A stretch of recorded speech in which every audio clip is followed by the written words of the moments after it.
हरे कृष्णा एवं सबका हार्दिक स्वागत है इस डेली श्रीमद् भागवतम की कक्षा में। तो हम लोग पहले स्कंद के 5वें अध्याय के 15 नंबर श्लोक तक चर्चा की थी। 16 नंबर श्लोक से अभी चर्चा चालू करेंगे। तो शिष्ट परंपरा का पालन करते हैं, मंगलाचरण करेंगे, उसके बाद आगे बढ़ेंगे।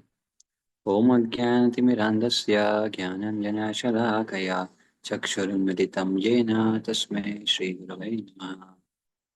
नमो विष्णुपादाय कृष्णप्रेष्ठाय भूतले श्रीमते भक्तिवेदांत स्वामिनिति नामिने।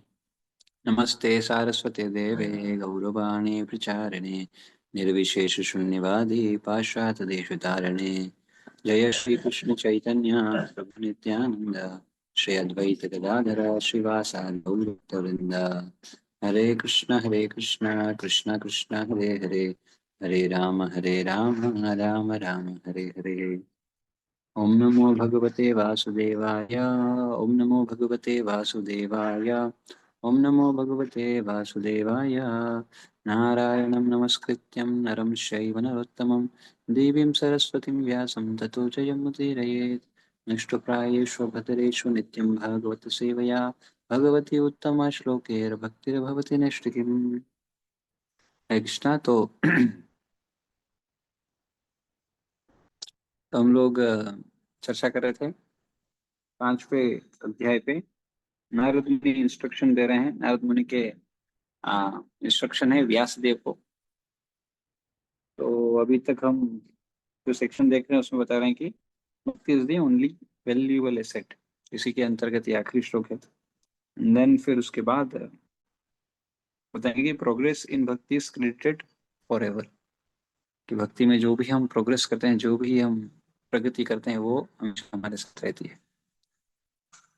तो ये श्लोक बता रहा है, विचक्षणोऽस्यार्हति वेदितुं विभो अरनन्तपारस्य निवृत्तितः सुखम् प्रवृतमानस्य गुणैरनात्मना भवान् दर्शय चेष्टितं विभो। भगवान असीम है, केवल वही निपुण व्यक्ति इस आध्यात्मिक ज्ञान को समझने के लिए योग्य है जो भौतिक सुख के कार्यकलापों से विरक्त हो चुका हो। कौन समझ सकता है? भौतिक सुख के कार्यकलापों से विरक्त हो चुका है, यानी जिसको भौतिक संसार के जो सुख है उसमें कोई उससे आसक्ति नहीं, उसमें कोई आनंद नहीं आता है उसको। अतः जो लोग भौतिक आसक्ति के कारण सुस्थापित नहीं है, उन्हीं को तुम परमेश्वर के दिव्य कार्यों के वर्णनों के माध्यम से दिव्य अनुभूति की विधियां दिखलाओ। तो जो लोग भौतिक आसक्ति के कारण सुस्थापित नहीं है, जिनको भौतिक आसक्ति है, यद्यपि हम सबको है, ऐसा समझना चाहिए। तो इसलिए क्या हो रहा है, हम स्थापित नहीं। और ये जो शास्त्र है सब किसके लिए दिए गए? उन्हीं को तुम परमेश्वर के दिव्य कार्यों के वर्णनों के माध्यम से दिव्य अनुभूति की विधियां दिखलाओ। तो ये सब हम उन्हीं व्यक्तियों के लिए जो भौतिक जीवन में आ सकते हैं, ये कार्यकलापों से या कुछ न कुछ सुख लाभ की इच्छा से। तो ये उनके लिए वर्णन करने का बोला, उनको इंस्ट्रक्शन दे रहे हैं। तो ईश्वरीय विद्या का विज्ञान कठिन विषय है ना। भगवान को समझना इतना आसान नहीं है, क्योंकि भगवान अचिंत्य है, चिंता से परे हैं, हमारे चिंतन शक्ति से भी परे हैं। इसलिए कोई अपने आप से भगवान को नहीं समझ पाएगा। हाँ, इसलिए ये बुद्धिमान लोग ही समझ पाएंगे। इसलिए आप देखो, शुद्ध भक्ति बहुत कम लोग कर पाते हैं। ये शुद्ध भक्ति में आप भी होते हैं। कृपा हो शिल प्रभुपाद की, चैतन्य महाप्रभु की, उन्होंने सबके लिए विधि दे दी। नहीं तो पहले तो, हाँ, पहले का अगर आप सुनोगे तो हम कोई क्वालिफाइड नहीं है। पहले के समय में तो इवन अब हमारे संप्रदाय में जो प्रमुख आचार्य मध्वाचार्य हैं, उन उस मठ में भी वो व्यक्ति जन्म से भी ब्राह्मण होना चाहिए। जन्म में जन्म से भी ब्राह्मण होना चाहिए, ब्राह्मण कुल में पैदा हुआ होगा, तभी उसको वो संन्यास वगैरह या दीक्षा वगैरह देते हैं। तो they are so much high standard everywhere. But Chaitanya Mahaprabhu उसको बहुत कृपावश उनको दे दिए, नहीं तो बहुत मुश्किल होने वाला था। लेकिन हम देख रहे हैं कि हम वो कृपा के भी लायक नहीं है। हाँ, और हमारे अंदर समस्याएं हैं। Still we are trying. So one should not give up the trying, one should always try. क्योंकि हम ट्राई किसके लिए कर रहे हैं? बेस्ट चीज के लिए। तो अगर इसमें पतन भी हुआ तो भी कोई नुकसान नहीं होगा। हाँ, मान लीजिए अगर कोई पहले स्टेज के लिए चढ़ रहा है और कोई 10वीं स्टेज के लिए चढ़ रहा है, तो स्वाभाविक बात है पहली स्टेज पे चढ़ने वाला अगर गिर गया तो कौन सी स्टेज पे जाएगा? कोई स्टेज ही नहीं बची। लेकिन 10वीं स्टेज पे गिरने वाला होगा तो उसके पास मौके 9, 8, 7, 6, 5, 4, 3, 2, 1 तक, इजंट इट? देयरफॉर हमेशा हाईएस्ट चीज के लिए प्रयास करना चाहिए। ये बात सही है, हम उसके लिए क्वालिफाइड हो सकता है ना हो, पर फिर भी उसके लिए प्रयास करेंगे तो क्या उसमें कोई नुकसान नहीं है। Therefore one should try for the rarest. तो ईश्वरीय विद्या का विज्ञान कठिन विषय है, विशेष रूप से जब उसमें भगवान के दिव्य स्वभाव का वर्णन हो। यह ऐसा विषय नहीं है जिसे भौतिक कार्यों में अत्यधिक आसक्त रहने वाले व्यक्ति समझ सके। वो लोग समझ ही नहीं पाएंगे। केवल वे ही इस महान विज्ञान का अध्ययन कर सकते हैं जो आध्यात्मिक ज्ञान के अनुशीलन द्वारा भौतिक कार्यों से प्रायः निवृत्त हो चुके हैं। प्रायः निवृत्त हो चुके। भगवद गीता में स्पष्ट कहा गया है कि हजारों लाखों व्यक्तियों में से कोई एक व्यक्ति ऐसा होता है जो दिव्य अनुभूति में प्रवेश करने का अधिकारी होता है, और ऐसे हजारों स्वरूप सिद्ध व्यक्तियों में से कुछ ही व्यक्ति उस विशेष ईश्वरीय ज्ञान को समझ सकते हैं जिसमें ईश्वर को पुरुष रूप में वर्णित किया जाता है। अतएव नारद श्री व्यासदेव को प्रत्यक्ष उपदेश देते हैं कि वे भगवान की दिव्य लीलाओं को बताते हुए ईश्वर के विज्ञान का वर्णन करें। व्यासदेव स्वयं इस विज्ञान में पटु हैं और वे भौतिक भोग से विरक्त हैं, वो हैं विरक्त। अतः वे इसका वर्णन करने के अधिकारी व्यक्ति हैं, और उनके पुत्र सुखदेव गोस्वामी उनसे इसे ग्रहण करने के लिए सही व्यक्ति हैं। श्रीमद् भागवत सर्वोत्कृष्ट ईश्वरीय विज्ञान है, अतएव यह जन सामान्य पर औषधि का सा प्रभाव दिखा सकता है।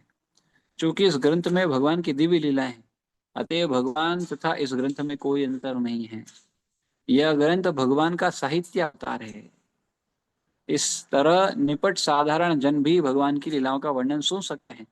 इससे वे भगवान का सानिध्य प्राप्त कर सकते हैं और इस तरह क्रमशः भव रोग से शुद्ध हो सकते हैं। क्रमशः, है ना, इसका अध्ययन करते करते क्रमशः हम इस रोग से, भव रोग से मुक्त हो सकते हैं, शुद्ध हो सकते हैं। एंड देन यही नहीं, पटु भक्तगण ऐसी नवीन विधियां निकाल सकते हैं जिनसे वे देश तथा काल के अनुसार अभक्तों को बदल सकें। तो प्रीचिंग में अलग अलग विधियों को लगाया जा सकता है, अपनाया जा सकता है, इसमें कोई संदेह, कोई ऐसा नहीं बोल सकते कि नहीं इसी ये कौन सा प्रीचिंग है। सी प्रोपात खुद यहाँ पर बोल रहे हैं बात। यही नहीं, पटु भक्तगण, जो एक्सपर्ट भक्तगण हैं, ऐसी नवीन विधियां निकाल सकते हैं जिनसे वे देश तथा काल के अनुसार अभक्तों को बदल सकें, अभक्तों को भक्त बना सके। भक्तिमय गतिशील सेवा प्रक्रिया है, भक्तिमय गतिशील सेवा प्रक्रिया है, और पटु भक्तगण भौतिकतावादी जनता की मंद बुद्धि से इसे प्रविष्ट कराने की कोई सरल विधि निकाल सकते हैं। भगवान की सेवा के लिए भक्तों द्वारा संपन्न किए गए ऐसे दिव्य कार्यकलापों से भौतिकतावादी मनुष्यों के मूर्ख समाज में नवीन जीवन व्यवस्था लाई जा सकती है।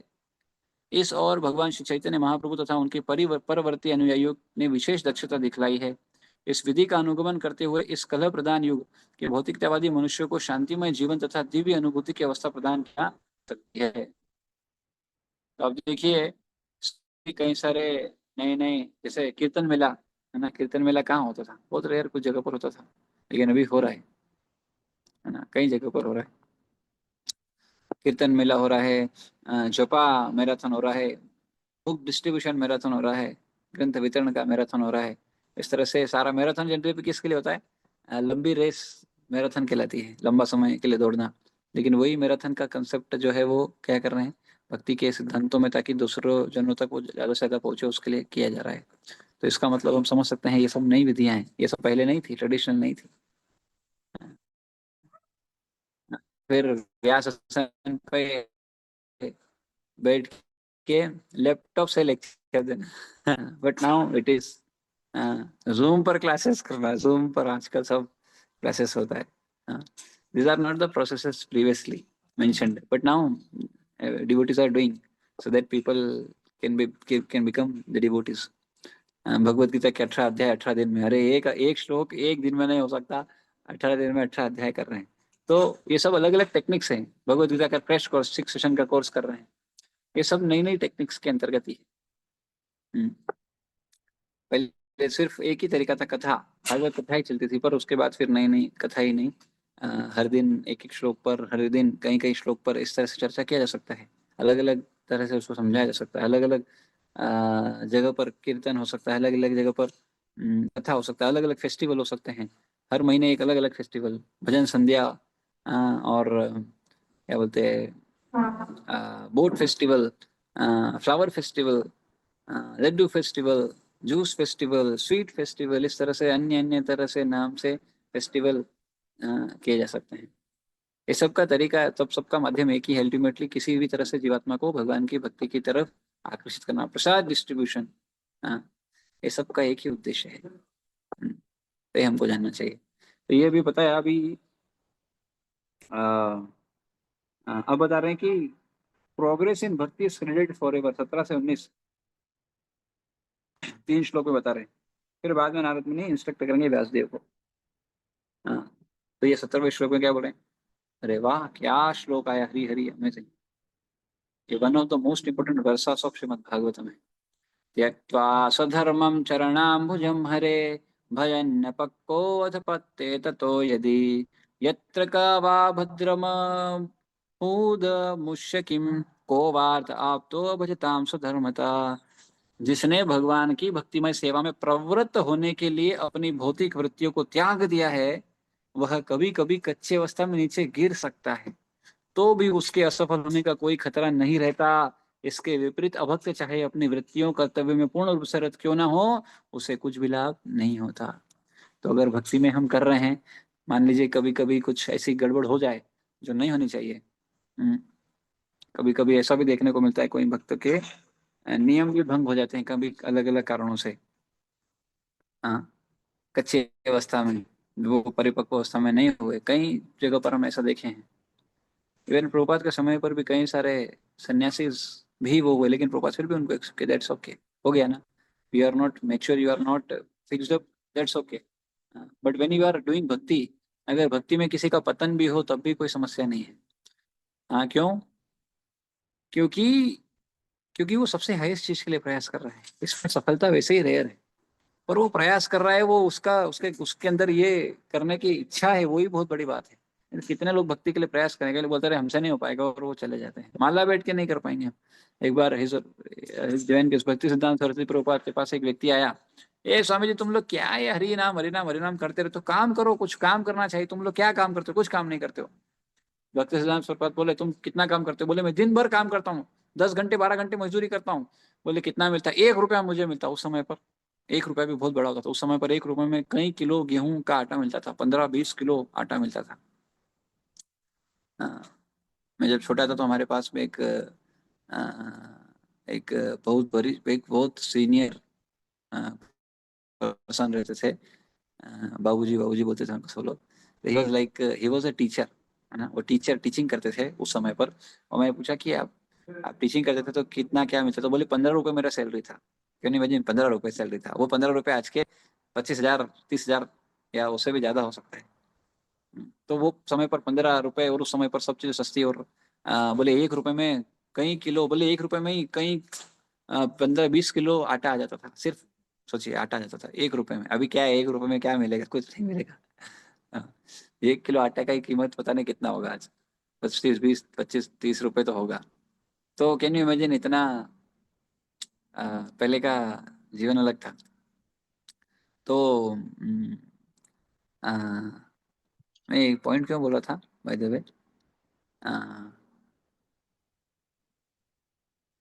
तो एनीवे, तो इस तरह से वो बता रहे थे कि पहले इतना हम सब मिल जाता था। हाँ, मैं कुछ तो पॉइंट से किसी न किसी कारण से पॉइंट ला रहा था, लेकिन जस्ट फॉरगेट वो व्हाट इज श्रीला द भक्ति रीजन। सिद्धांत साई ठाकुर महाराज का बता रहे थे। भक्ति सिद्धांत साई हाँ, Thakur. Yes yes yes yes yes yes. Yes, तो उस समय पर उनको 1 रुपया मिलता था। Yes, true true. तो उनको एक रुपया बोलते, मैं इतना मेहनत करता हूँ, 12 घंटे काम करता हूँ, 1 रुपया मुझे मिलता है।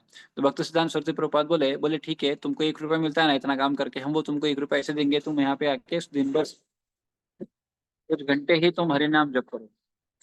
बोले, अच्छा ठीक है, पैसा मिलेगा तो बिल्कुल आएंगे, करेंगे। तो वो आए और आके बैठे और जब करने लगे। अभी जब करना जब चालू किया तो क्या हुआ, बैठे 1 घंटा किया, बड़ी मुश्किल से जैसे तैसे किया। बाद में खड़ा होके बोले कि स्वामी जी, बोले, मैं आपको 1 रुपया दे दूंगा मेरा कमाई का, लेकिन मेरे को ये मत कराओ, मेरे को वही काम करने दो। तो कई बार हम देखते हैं लोगों को लिए बहुत मुश्किल हो जाता है। उनको यद्यपि यहाँ से बोलेंगे कि ये भी मिलेगा वो मिलेगा, फिर भी नहीं कर पाते। क्यों? भक्ति बहुत रेयर है। हर व्यक्ति का मन लगेगा नहीं। कि हमारा कौन सा लगता है बताओ। हाँ, कई सालों करने के बाद, रेगुलर श्रवण करने के बाद, हाँ, शुद्ध भक्तों का संग करने के बाद, ग्रंथ अध्ययन करने के बाद जाके थोड़ा थोड़ा मन लगता है, थोड़ा थोड़ा इतना कन्विक्शन आता है कि करना है। तब भी कोई ऐसा नहीं कि रुचि उसमें भी, क्योंकि गुण के प्रभाव पड़ते रहते हैं हमारे ऊपर। कभी कोई गुण में कभी कभी अच्छा लगता है, कभी जल्दी उठ जाते हैं, जपा करने का इच्छा होता है, हरे कृष्णा कृष्णा कृष्णा हरे हरे, हरे राम राम राम हरे हरे। कभी कभी लगता है 16 क्या 32 माला कर लें। और कभी कभी एक माला भी ऐसा परेशान कर देता है, बोले अरे क्यों आ गई ये माला मेरे गले में, क्यों मैंने पकड़ ली माला, ऐसा ऐसा विचार पे आता है कहीं पर। सब गुणों का प्रभाव है। जो भोग की इच्छा प्रबल होती है, रजोगुण का प्रभाव बढ़ता है, सत्वगुण या तमोगुण का प्रभाव, तमोगुण से तो भक्त फिर भी बचे होते हैं, कोशिश करते हैं। शादी में जाते हो तो क्या इच्छा होता है माला करने का, क्या देखते हैं, अरे बाप रे, अरे एंजॉय, डांस कर रहे हैं, ये कर रहे हैं, वो कर रहे हैं। ये forget Krishna, easily you can forget Krishna. ये ऐसा इन्वायरमेंट में जाते हैं जहाँ जो हमारे इंटरेस्ट का है। सी कई बार क्या होता है, भक्त लोग सोचते हैं अरे क्या है शादी वादी, मैं तो जाता ही नहीं हूँ। क्या ये लोग खाना पीना, मैं तो खाता ही नहीं हूँ बाहर का कुछ भी। क्या ये लोग भैया, लेकिन आपके अंदर भी कुछ ना कुछ एक कमजोर पक्ष होगा, चिंता मत करो, हाँ, डोंट वरी। आपके अंदर भी कुछ तो होगा जो आपको अच्छा लगता होगा भौतिक जगत का। और तो इसलिए one should not criticise the devotees, कह रहे हैं ये इसमें जा रहे हैं, उसमें जा रहे हैं, उसमें जा रहे हैं, सिद्धांत तो बोले, सिद्धांत में कॉम्प्रोमाइज नहीं करना, but at the same time हमको एक मर्सीफुल वो भी रखना चाहिए कि नहीं ठीक है, आज नहीं कर पा रहे भक्त, लेकिन कल को कर लेगा। अगर भगवान की भक्ति में लगा हुआ है, श्रद्धा से कर रहा है, ग्रेजुअली कर रहा है, and therefore he can able to. लेकिन ऑफ कोर्स वो भक्त को सिंसेरिटी दिखाते रहना चाहिए, भक्त को सिंसेरिटी से प्रयास करते रहना चाहिए, तब जाके। तो यहाँ पर बता रहे हैं जिसने, हाँ, तो इसलिए अगर कभी कभी कच्ची अवस्था में ऐसा कुछ नीचे गिर भी जाए, बड़े से बड़ा जघन्य अपराध भी हो जाए, तब भी कोई दिक्कत नहीं है, हुआ तो ठीक है, हो गया। बट नाउ ही, ऐसा नहीं कि रिपीट मारना चाहिए बार बार, ऐसा भी नहीं होना चाहिए। तो कभी कभी एक्सीडेंटल फॉल डाउन हो सकता है किसी भक्त, एक्सीडेंटल फॉल डाउन, है ना। अब देखो ऐसे कई सारे भक्तों का हम देख सकते हैं, अजामिल का भी एक्सीडेंटल फॉल डाउन हुआ, and then he was like, he become, but by the chanting of the holy name at the end, he becomes purified, सिर्फ by chanting the name Narayan. So how much glorious the name of the Hari is. And ऐसे कई उदाहरण हम देखने को, हमको देखने को, पढ़ने को, सुनने को मिलते हैं। साधु संघ का महिमा, वो पाप पुरुष कितना बढ़िया, नारद मुनि का संग किया और उससे उनको भक्ति आ गया। हाँ, तो ये देख सकते हैं कितना, थोड़ा सा भी भक्तों का संग, इसलिए व्यक्ति को भक्तों का संग करने पे ज्यादा जोर देना चाहिए। हाँ, भक्तों का संग, हरि नाम, ये सब बहुत जरूरी है। ये सबसे ही हम कुछ कर पाएंगे, ये सबसे ही हम वापस उठ के और कन्विक्शन आ पाएगा। इस शास्त्र पढ़ने का उद्देश्य यही है। अब देखो कितने लोग शास्त्र पढ़ पाते हैं, किसी रुचि नहीं आता है, बहुत मुश्किल होता है। हाँ, क्योंकि शास्त्र पढ़ना सबसे महत्वपूर्ण है।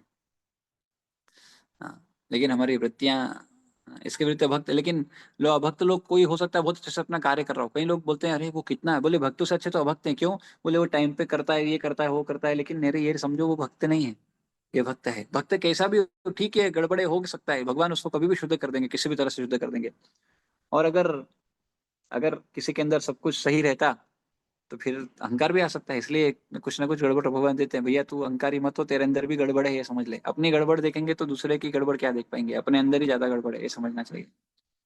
Therefore one should not, तो इसलिए जब जब कोई व्यक्ति हम्बल रहता है, देखता है कि यार मैं पापी हूँ। वृंदावन दास ठाकुर चैतन्य भागवत लिखे हैं, और कृष्णदास कविराज गोस्वामी चैतन्य चरितामृत लिखे हैं, उसमें जब लिखते हैं तो बोलते हैं मैं क्या हूँ, मैं जगह मदाई से भी बड़ा पापी हूँ। कैन यू इमेजिन, कोई और बोले मैं जगह मदाई, क्या जगह मदाई से भी बड़ा पापी, मतलब मैं तो एक नाली का कीड़ा हूँ, वाज सेइंग लाइक दैट। ये सब बहुत बड़ी बड़ी क्या बोलते हैं, ऐसे भक्तों की रियलाइजेशन है, they are thinking themselves in a way, in this way. तो वन शुड अंडरस्टैंड इट, कि महान भक्त ये बोल रहे हैं तो हम कैसे बोल सकते हैं कि अरे हमारा ये, हमारा वो, हम ये हैं, हम वो हैं। हाउ कैन वी से like that. One should always be humble. हाँ, और ह्यूमिलिटी जो है ना, वो ऐसा नहीं कि बाहरी है, दिखाने के लिए, कि हम बाहर से दिखा रहे कि हम बहुत हम्बल है, लेकिन अंदर से हमारा विचार कुछ और है। One should not be like this. Genuine humility होना चाहिए। जेन्यून ह्यूमिलिटी के लिए क्या करना चाहिए, बार बार अपने आप को कोसना चाहिए कि अरे यार मैं अच्छा व्यक्ति क्यों नहीं हूँ, मैं भगवान का भक्त क्यों नहीं हूँ। अपने ऊपर क्या बोलते हैं, रिग्रेट करना चाहिए, एक पर इतना भी रिग्रेट नहीं करना चाहिए कि भैया कुछ करे नहीं, नेगेटिव में चला जाए, ऐसा भी नहीं होना चाहिए। कहना चाहिए जपा में एक्चुअली यही मूड में होना चाहिए कि मैं जपा अच्छे से कर ही नहीं पाता हूँ, भगवान मेरा जपा कैसे अच्छा होगा, मैं आपकी शेल्टर नहीं ले पा रहा हूँ, मैं कैसे अच्छा भक्त बन सकता हूँ, मैं कब आपकी भक्ति में आ पाऊंगा। देखो ये सारे भक्त कितने अच्छे हैं, आपका कितना अच्छे से नाम ले रहे हैं, मैं क्या मेरे मन में क्या चल रहा है, मैं नाम ऊपर से ले रहा हूँ, बाहर से हरे कृष्णा महामंत्र बोल रहा हूँ, अंदर से मेरा विचार भोग वासना में लगा हुआ है, मैं क्या ही सोच रहा हूँ। ये सब के साथ हमको लेमेंट करना चाहिए, ये सब के साथ हमको पश्चाताप करना चाहिए। जब ये करते हैं तो भगवान फिर देखते हैं, अरे यार इतना परेशान हो रहा है जीवात्मा, ठीक है मैं थोड़ा इसको रुचि देता हूँ, थोड़ा भक्ति देता हूँ। भगवान एक्सटेंड करते हैं अपने आप को। ये जपा में ये भाव से जपा करना चाहिए, प्रार्थना करना चाहिए कि कृष्णा मैं अपने आप से तो कुछ नहीं कर पा रहा हूँ, इतना साल हो गया, इतना समय हो गया, कोई जपा ढंग से नहीं हो रहा है, टाइम पास चल रहा है बस, और कोई भक्ति में प्रोग्रेस नहीं हो रहा है, कुछ गड़बड़ सब चल रहा है। हाँ ये सब जपा के अंदर, ये सब विचार के साथ जपा करेंगे तो देखो आप कितना जपा होता है भगवान। ये जप भाव जरूरी, humility one should. Chaitanya Mahaprabhu बोले तृणाल विष्णु निचय तरोपि सहिष्णु नाम मानेना, ये कब आएगा? ये जब आएगा जब हम अपने आप को अधम पति समझेंगे, तब आएगा। जब समझेंगे ही नहीं तो कहाँ से आएगा? तब हम तो समझ नहीं पा रहे एक्शन, तो कम से कम वो भाव लाने का प्रयास तो करें, विचार तो करें इस तरह से। लेकिन हमारा विचार कुछ और ही होता है, हमारा विचार है अरे मैं क्या हूँ, इसको पता नहीं अभी, हाँ थोड़े दिन बाद इसको समझ में आएगा, अभी शुद्ध भक्त हूँ मैं, अभी दिखा नहीं है, मैं बताऊंगा इनको तो बोलेंगे अहंकार है, तो मैं बता नहीं सकता, नहीं तो मैं बताऊंगा अभी तो मैं क्या क्या क्या हूँ, कितना सेवा करता हूँ मैं, कितना माला करता हूँ मैं, कितना ये करता हूँ, कितना वो करता हूँ। So therefore one should always be humble. तो जहां तक मानव जाति के कर्तव्य का संबंध है, उसके कर्तव्य असंख्य हैं। कोई बोले मेरे कर्तव्य मैं पूरे कर लूं फिर हो जाऊंगा फ्री, भैया आपके कर्तव्य कभी खत्म नहीं होने वाले, कुछ ना कुछ आ ही जाएगा। तो डोंट थिंक कि भैया कर्तव्य खत्म हो जाएंगे, सारी जिम्मेदारी से मुक्त हो जाऊंगा तब करूंगा। आप कभी मुक्त नहीं हो सकते, जिम्मेदारियों से कभी मुक्त नहीं हो पाओगे। क्यों? क्योंकि आसक्ति को ही जिम्मेदारी बोल देते हैं। हाँ कई लोग बोलते हैं, बोले मेरे परिवार का जिम्मेदारी है, परिवार से आसक्ति है उसको आप जिम्मेदारी का नाम दे रहे हो। जिम्मेदारी क्या है? शास्त्र पढ़ोगे तो पहले जिम्मेदारी व्यक्ति की भक्ति करना। अगर भक्ति करने में बाकी चीजें बाधा आ रही है तो फिर क्या है? तो इसका मतलब आपकी प्रायोरिटी भक्ति नहीं है, कुछ और है। वन शुड एटलीस्ट सी, ये नहीं बोल रहा हूँ कि हम ही लेवल, हम कोई सब छोड़ दिए निकल गए, नहीं निकले ना, तो कम से कम स्वीकार तो करें कि नहीं नहीं हमारी स्थिति अभी है, अभी गंभीर स्थिति हमारी बहुत, अभी बहुत जटिल स्थिति हमारी, कोई भक्ति में कोई रुचि नहीं, कुछ नहीं है। एटलीस्ट ये स्वीकार तो करें, हम स्वीकार करेंगे तब तो आगे बढ़ेंगे। हम स्वीकार ही नहीं कर रहे, नहीं नहीं मेरा सब बढ़िया चल रहा है, क्या है ये सब क्या है, इन लोगों को कुछ पता नहीं है, मैं जो कर रहा हूँ सब सही है। See if one is not realising कि ही इज अधम, ही इज पतित, then how merciful Lord Gaur Nitai, जो पतित पावन है वो आके उद्धार करेंगे ऐसे व्यक्ति का? करेंगे ही नहीं, क्यों कैसे करेंगे जब व्यक्ति हम्बल ही नहीं है तो, जब वो उस भाव में आ ही नहीं रहा है तो। इसलिए जब तक संबंध है कर्तव्यों का कभी खत्म नहीं होने वाला, असंख्य है। प्रत्येक व्यक्ति न केवल अपने माता पिता, कुटुंबियों, समाज, देश, मानवता, अन्य जीवों एवं देवताओं के प्रति कर्तव्यबद्ध है, अभी तो महान दार्शनिकों, कवियों, वैज्ञानिकों के प्रति भी है। सबके प्रति कुछ न कुछ कर्तव्य है, इन्होंने यदि हमने वो दिया है कर्तव्य है सबके प्रति, क्या करेगा? शास्त्रों का मत है कि मनुष्य ऐसे सारे कर्तव्य को त्याग कर भगवान की शरण ग्रहण कर सकता है। शास्त्र बोलता है सारे कर्तव्य छोड़ के अगर कोई भगवान की शरण ग्रहण करे तो सारे कर्तव्य पूरे हो जाएंगे भगवान की भक्ति करने से। अतः यदि कोई इस तरह से करता है और यदि भगवान की भक्तिमय सेवा करने में सफल हो जाता है तो यह शुभ ही है। शुभ, अगर सफल हुआ तो शुभ है, और नहीं हुआ तो फिर भगवान बोले। लेकिन कभी कभी ऐसा होता है कि मनुष्य क्षणिक भावावेश में आकर भगवान की सेवा में समर्पित हो जाता है, समर्पित तो हो जाता है, लेकिन अंततः किसी न किसी कारण से कुसंगतिवश सेवा मार्ग से च्युत हो जाता है। तो कभी कभी कोई इमेचुरली या भक्ति भाव आ रहा है, सब छोड़ के मंदिर आ गया, हाँ, और सेवा में समर्पित हो गया, भी करूंगा, लेकिन हो सकता है किसी कारण से फिर बाद में फिर से, क्योंकि वो शुद्ध भाव नहीं है और अलग अलग कारण से आया और फिर से कुसंगति के में सेवाच्युत हो गया, फिर से सेवा से निकल गया। तो इतिहास में इसके अनेक उदाहरण मिलते हैं। भरत महाराज को एक मृग के प्रति आसक्त होने के कारण मृग का शरीर धारण करना पड़ा। जब वे मर रहे थे तो मृग के विषय में सोच रहे थे, अतएव अगले जन्म में वे मृग बने, लेकिन वे अपने पूर्व जन्म की घटना को भूले नहीं थे। इसी प्रकार शिवजी के चरणों के प्रति अपराध करने के कारण चित्रकेतु का भी पतन हुआ। कौन बने थे? वृत्तासुर। लेकिन तो भी भगवान के चरण कमलों की शरण ग्रहण करने पर यहाँ बल दिया जा रहा है। भले ही इसमें से नीचे गिरने का भय बना रहता है, क्योंकि यद्यपि मनुष्य भक्ति कार्यों से नीचे गिरता है लेकिन वह भगवान के चरण कमलों को कभी भी नहीं भूलता। ऐसे कई उदाहरण हम देखते हैं। कई सारे शास्त्र में जो महान भक्ति को प्राप्त किए लेकिन बाद में फिर भोग विलास में फिर से लग गए, लेकिन भगवान की कृपा से फिर से वो उससे निकल के आ गए। तो therefore one should not criticise the devotees at any cost at all. कभी भी नहीं करना चाहिए। कोई भी भक्ति अगर कर रहा है one should always see the good part in a devotee. Always there is a good part, there is a bad part in each and everyone. Everyone means everyone, whoever. शुद्ध भक्तों में भी दोष देख लेगा कोई व्यक्ति, भगवान में भी दोष देखता है कोई व्यक्ति, तो आप क्या बोलोगे? Therefore there should always be, ये सब रहेगा, बट हर भक्त को क्या करना चाहिए? हर भक्त को पॉजिटिव साइड देखने का कोशिश करना चाहिए, और जो नेगेटिव दिख रहा है उसको वो करने का, क्यों इस बात से उसको काटने का कि यार ये भक्ति कर रहा है ना, ये हरिनाम ले रहा है ना, हरिनाम शुद्ध करेगा ना, हरिनाम पे विश्वास है कि नहीं? आपको पे विश्वास हो ना हो, हरिनाम पे क्योंकि हरिनाम ले रहा है, हरिनाम तो इसका उद्धार करेंगे ना। भगवान पे तो विश्वास करना का ना, भगवान पे विश्वास करके भक्त पे भी विश्वास कर सकते हैं। और कभी अगर इन केस अगर कोई कारण से अगर पतन भी हो गया, भक्ति से कार्यों से नीचे भी गिर गया, लेकिन वो भगवान के चरण कमलों को नहीं भूलेगा। एक बार भगवान की भक्तिमय सेवा में लग जाने पर वह सभी परिस्थितियों में उनकी सेवा में बना रहेगा। फिर से वो वापस, क्योंकि उसने पहले सब किया है, और वापस से वो आ जाएगा भक्ति में। भगवत गीता में भी में कहा गया है कि किंचित भक्ति भी मनुष्य को अत्यंत घातक हेतु से बचा सकती है। इतिहास में ऐसी घटनाओं के अनेक उदाहरण हैं। इनमें से अजामिल एक है। अजामिल अपने प्रारंभिक जीवन में भक्त था, किंतु युवावस्था में वह भक्ति से च्युत हो गया। देखिए अजामिल कब आया, तो भी भगवान ने अंत में उसकी रक्षा की। तो अगर हम भक्ति कर रहे हैं तो किसी भी तरह का डरने का, संशय का नहीं। लेकिन ऑफकोर्स हम कितना तीव्रता से लगे हुए हैं। अभी हम भक्ति में पूरी तरह से लगे ही नहीं है तो फिर एक बड़ा प्रश्न है। लेकिन अगर लगे हैं और फिर भी अगर एक्सीडेंटल फॉल डाउन और सब चीजें आ गई, कभी गलती से भी आ गई, तो डरना नहीं चाहिए कि भगवान का, आज हम भक्ति कर रहे हैं, आज तो भगवान को स्मरण नहीं कर पा ठीक से, फ्यूचर में क्या गारंटी है हो पाएगा? गारंटी तो कुछ नहीं है। और भगवान गारंटी दे रहे हैं कि अगर आप भक्ति में लगे हुए हो और अगर कल को कभी ऐसा कुछ हुआ तो डोंट वरी। माँ शुचा जब बोल रहे ना, डोंट वरी, डरो मत, I am there, I will be there for you. आप हो सकता है मुझे याद ना कर पाओ, पर मैं तो आपको याद कर लूंगा ना। इंपॉर्टेंट क्या है? अगर भगवान आके याद दिलाएंगे अपने आप को तो फिर क्या दिक्कत है? So therefore there is no loss in doing bhakti, and therefore it is request कि don't be distracted by different things। अरे भक्ति में आनंद नहीं आ रहा है, अरे मेरा ये नहीं हो रहा है, अरे मेरा वो नहीं हो रहा है, तो आप क्या समझ रहे हो? क्या आपका पहले था क्या? आपका पहले क्या ये सब अच्छा स्थिति में था क्या? नहीं था ना। तो अभी कम से कम ये भाव आ रहा है तो अच्छा है ना। और ये भाव के साथ अगर आप भक्ति करोगे तो अच्छा है। ये भाव हमेशा रहेगा तो कितना अच्छा है। कह रहे यार मेरे को कुछ अच्छा नहीं लग रहा है, मेरा भक्ति ठीक से नहीं हो रहा है, मेरा ये नहीं हो रहा है, वो नहीं हो रहा है, तो ढंग से करो।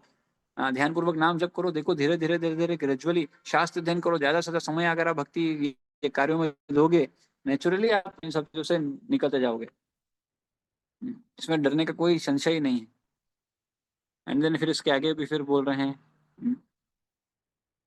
इसी पॉइंट को और बता रहे कि there is no loss even in fall down and better to endeavour for the rarest and results of bhakti are permanent. 3 श्लोकों में ये बताने वाले हैं। फिर नारद मुनि इंस्ट्रक्ट करेंगे व्यासदेव को।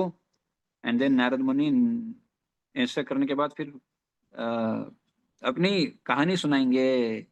हाँ, कि नारद मुनि कैसे नारद मुनि बने। नारद मुनि भी कोई नारद मुनि पहले से नहीं थे, बने हैं। वो कैसे बने हैं, क्या उनको मिला है। कर्मयोग की विधि भी बताएंगे। एंड देन फिर नारद मुनि उनको पर्सनल मंत्र देंगे, पर्सनल एक्सपीरियंस बताएंगे, कंक्लूजन देके देके फिर बाद में व्यासदेव थोड़े से प्रश्न उनसे पूछेंगे और कुछ अगले अध्याय में। अगले अध्याय का नाम है conversation, further conversation. And then फिर बाद में उसके बाद दूसरे प्रश्न को उठाएंगे। भी पहला प्रश्न चल रहा है, आपको पता है ना पहला प्रश्न क्या है? भागवतम का कैसे क्या आया, तो भागवतम की इंस्पिरेशन कैसे क्या व्यासदेव को मिली। एंड देन बाद में दूसरा प्रश्न था कि सुखदेव गोस्वामी और परीक्षित महाराज के ऊपर। तो परीक्षित महाराज के ऊपर फिर प्रश्न लेंगे और परीक्षित महाराज के बारे में बताते हुए आगे बढ़ेंगे। और उसी के अंतर्गत कुंती महारानी की शिक्षा, ये सब आने वाला है। बहुत अमेजिंग चीजें आने वाली है आगे आगे। Will going in gradually, of course जा रहे हैं हम लोग। With that will end here. अच्छा, आज बहुत महत्वपूर्ण डे है। आज वराह द्वादशी है, भगवान वराह देव का प्राकट्य है। सो फास्ट तो हम लोग कल ही कर लिए, क्योंकि एकादशी था तो आज फास्ट ब्रेक करना होता है इसलिए। तो